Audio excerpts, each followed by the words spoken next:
Alright, so magandang araw and welcome dito sa ating another Facebook live training. And itong training na to is basically hindi lang to basta-basta training, but this is also a Q&A session, no? Tingnan ko lang. Yan.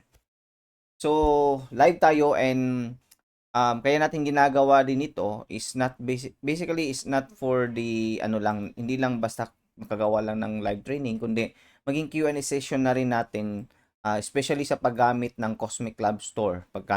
Paggamit mo ng Cosmic Lab Store, yung POS system natin na meron na ring online store. So, what I would like to show to you today is basically yung sa branding. Okay, so sa branding kasi, kung meron tayo dito sa ating Cosmic Lab Store account, we have here the admin side or the administrator, and then meron ka ditong brand. Alright, so paano ba ito gagamitin and paano ito makakatulong sa paggawa mo or pag-upload mo ng mga products, paggawa mo ng online store mo? Basically, ang gamit nito is katulad na lang, for example, itong Bear Brand. For example, dito, hanap tayo ng Bear Brand. Search na lang tayo ng Bear Brand.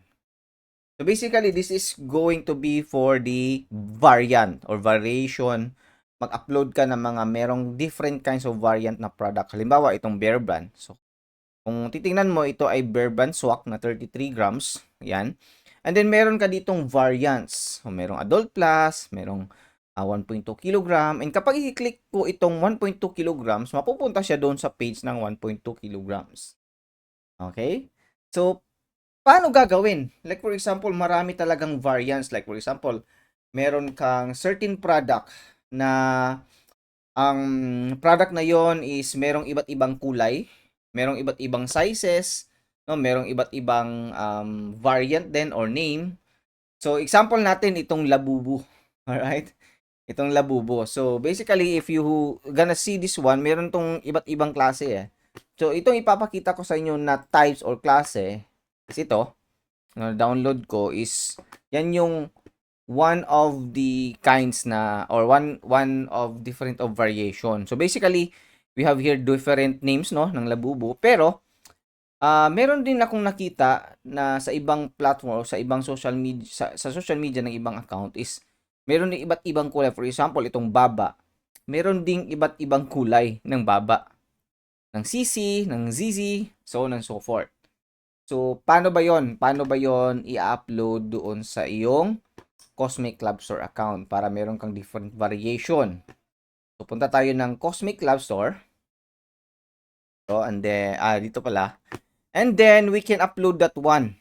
No? Pwedeng same picture lang, pero meron kang different variation. Basically, you're going to upload every variant na meron ka. For example, this one. Punta ka sa Product Plus, and then, you're gonna upload here the image nung labubo. Ayan. And then, sabihin natin, ang gusto nating ilagay dyan is yung si Baba. No, meron ka ditong labubo na Baba. Yan. Baba ba? Tama ba? Yan, Baba. So, ganon. And then, you can put description. Kung may description ka, din yung supplier price. Sabihin natin, magkano ba to? Magkano bang halaga nito? Sabihin na lang natin, 3,000 pesos. No? Meron kang supplier price na 3,000 pesos and markupan mo, for example, 20%. So, magiging 3,600 na siya. And then, you can put category here. So, kung wala dyan sa category mo na yan, then you can add a new category. Sabihin natin yung category na yan is, sabihin natin, toys. Toys. Oh, yan. Toys na lang. Add natin. And then, you can click this again, itong yung category, and dyan na yung toys. Yan. And then, dito sa brand or variant, no, hindi, wala pa to. No? Kailangan pa natin gumawa ng variant doon sa brand section. So, save muna natin to. Ayan, add to product muna natin. And then, hintayin natin na ma-upload siya. Ayan, na-upload na. So, meron na dito, labubu, baba. So, sabihin natin, i-edit natin to. And then, sabihin natin, labubu na baba na blue. For example, blue na color ito. Or, ano ba yung kulay na yan? Sabihin natin blue. Then, meron ding brown. So, save natin, again. Yan. So, yung pangalan niya ngayon is labubu na blue. And then, wala pa pala tong copy, no? Anyway, you can now create a brand for that. So, sabihin natin dito sa brand, punta ka sa brand, mag-add ka ng brand. Sabihin natin Labubu na brand. Okay, add mo brand. Yan, may brand ka na ng Labubu. So, doon, balik ka doon sa products dito. And then, i-edit mo yung ginawa mo na Labubu na blue. And then, you put it here. You go to brand variant and then you add the Labubu brand. Add mo yan. Tapos, dito sa variant name, pwede mong ilagay dito na Baba. Ha? Sabihin natin ganyan. Blue. Yan. So, meron kang variant na ganyan. So, save natin. Yan. So, meron ka ng variant ngayon ng Labubu na Baba. Okay, blue. Sabihin natin, Labubu Baba na brown naman. So, upload ka again ng bago. Tapos, i-upload natin yung image natin. Then, Labubu na, sabihin natin, Baba pa rin. Pero, ito is brown na. Right? Parang ganyan. So, I'm not sure na meron ba talagang blue or brown. But basically, what I'm trying to show here to you is paano ba talaga mag-edit or mag-upload ng using the variants. Kung meron kang different kinds of variation yan sa products mo. Right? So, selling price, sabihin natin 3,000 pesos.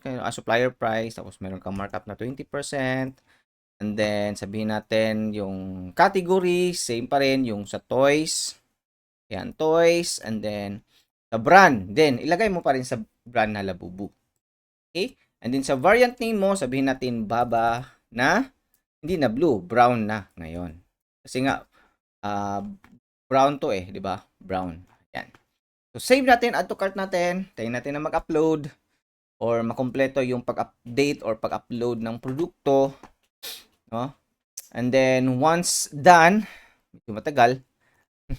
Ayun, once done, ayan, meron ka na dalawang Labubu na brand. Or na product. Sabihin natin, lagay pa tayo. Sabihin natin, ito namang si CC. No? Add ka ng products, upload mo pa rin. Same picture na lang. Pero kung meron kang different pictures for different variants, mas okay yun. Okay? Sabihin natin, same picture lang. Tapos, sabihin natin, Labubu na, sabihin natin, Labubu, CC naman. CC na pink. Sabihin natin ganyan. Right? Tapos, same price, 3,000 pesos. Tapos, may 20% ka na. Markup price. O, sabihin natin, category is same pa rin sa toys. Then, brand mo is Labubu. And then, you can add the product. O, tayin lang natin na mag-upload. Sorry. Ano ba to? Ay, meron pa palang variant. Name. So, CC na pink. Pink. Ayan. So, add product natin. Tayin natin na mag-upload. Ayun. So, meron na tayong CC na pink. Upload pa tayo ng isa. CC naman, sabihin natin CC na blue. Okay, may pink, may blue na CC kunwari. Kunwari lang naman to. Hindi natin alam kung meron ba talagang ganyan.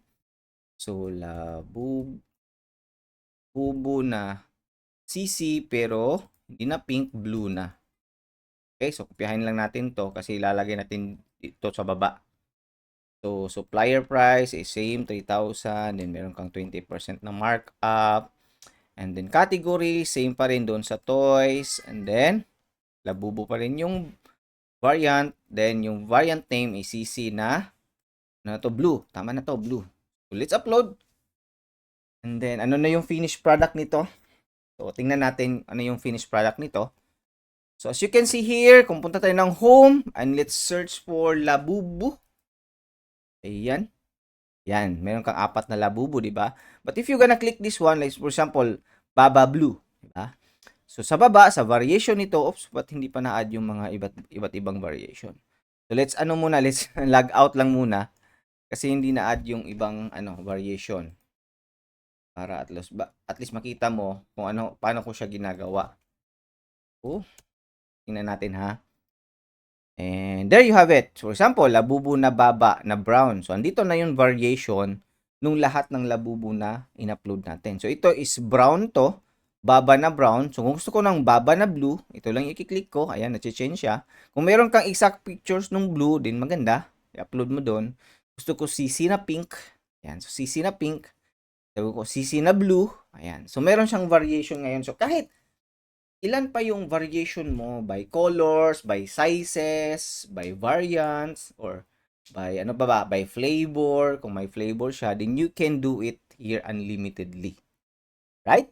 So, yun naman po ang sa variation. Gusto ko lang ipakita sa iyo dito yung variation. By the way, before ako mag-end, I hope na nasundan mo and magamit mo to sa sarili mong website o sarili mong account. By the way, bago ko makalimutan, meron para tong affiliate program itong Cosmic Club Store. Dito sa affiliate program, punta ka lang sa admin account, and go to affiliate. And dito sa affiliate program, mayroong instruction dito. Ano ba yung affiliate program? Basically, if you gonna offer this itong Cosmic Club Store sa ibang, for example, may mga kakilala ka na may tindahan, no, may mga grocery store, maliliit na pharmacy, no, yung mga water refilling station or any store na may physical business, na may physical products na binibenta. You can offer this one para maging POS system nila. And if the avail the 480 pesos natin na lifetime promo, you're gonna earn 100 pesos. O, di ba? And paano siya i-invite? Paano siya bigyan ng access or ng link? I-follow mo lang inyong instruction dito. Then, kung mag-upgrade siya into a dedicated account, pero ikaw hindi ka naka-dedicated account, then meron kang 1,000 pesos.